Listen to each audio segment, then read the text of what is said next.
नमस्कार बंधूंनो, जय हिंद, जय शिवराय, जय श्रीराम, जय जय श्रीराम. हे हिंदवी स्वराज्य व्हावे हेतू श्रींची इच्छा. बंधूंनो, आपण जंगलांमध्ये फिरत असताना, ट्रेकिंग करीत असताना किंवा एखाद्या आडवाटेवरती आपल्याला विविध प्रकारचे पक्षी, कीटक, त्याचप्रमाणे प्राणी दिसत असतात. आपली नजर जर शोधक असेल तर ही प्राणी आपल्याला ओळखायला मिळतात. तसेच वेगवेगळ्या प्रकारच्या वनस्पती आपल्याला या भागांमध्ये दिसतात. भीमाशंकरच्या जंगलामध्ये फिरत असताना इंडियन जायंट सेंटिपीड म्हणजेच भारतीय वाघ सेंटिपीड म्हणजेच गोम ही पाहायला मिळाली. विशेषतः मोठा आणि विषारी प्रकारचा गोम हा दक्षिण भारतीय द्वीपकल्पामध्ये आढळतो आणि त्याच्या गडद नारंगी आणि काळ्या रंगासाठी ओळखला जातो.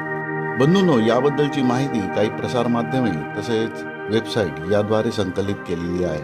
ज्याच्यामध्ये कमी चुका किंवा त्रुटी असू शकतील, त्याबद्दल क्षमस्व.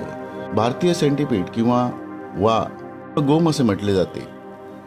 हा गोम प्रजातीमध्ये सर्वात मोठा सेंटिपीड असून गडद नारंगी आणि काळ्या रंगाचा असतो. याची लांबी अंदाजे 16 सेंटीमीटर, सुमारे 6 इंच इतकी वाढू शकते. भारतीय द्वीपकल्पामध्ये दक्षिणेकडील भागामध्ये सामान्यतः आढळतो. तसेच पश्चिम घाटामध्ये आपल्याला आढळतो. आम्हाला आता हा भीमाशंकर त्याचप्रमाणे याआधी रायगडावर देखील दिसला होता. हा विषारी असतो आणि त्याचा डंख वेदनादायक असू शकतो, परंतु सहसा मानवी वस्तीमध्ये आपल्याला आढळत नाही. भारतीय सेंटिपीड, ज्याला मराठीमध्ये घोण किंवा घोण म्हणतात, विविध प्रकारच्या अधिवासांमध्ये आढळतात.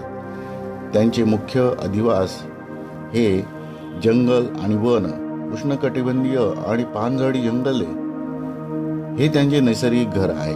येथे जमिनीवरील पालापाचोळा, झाडांच्या सालीखाली आणि कुजलेल्या लाकडांमध्ये लपून असतात. ओलसर माती आणि दगडाखालील जागा आणि जमिनीमधील भेगा या भागामध्ये मोठ्या प्रमाणात ओलावा असतो. त्या ठिकाणी आपल्याला असल्याचे लक्षात येते. शेतीच्या परिसरामध्ये, बागांमध्ये, घराच्या आसपास ओलसर जागी हे आपल्याला सहज दिसतात.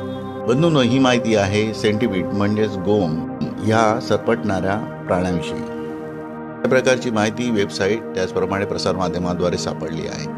धन्यवाद. जय श्रीराम, जय जय श्रीराम. हे हिंदवी स्वराज्य व्हावे हेतू श्रींची इच्छा.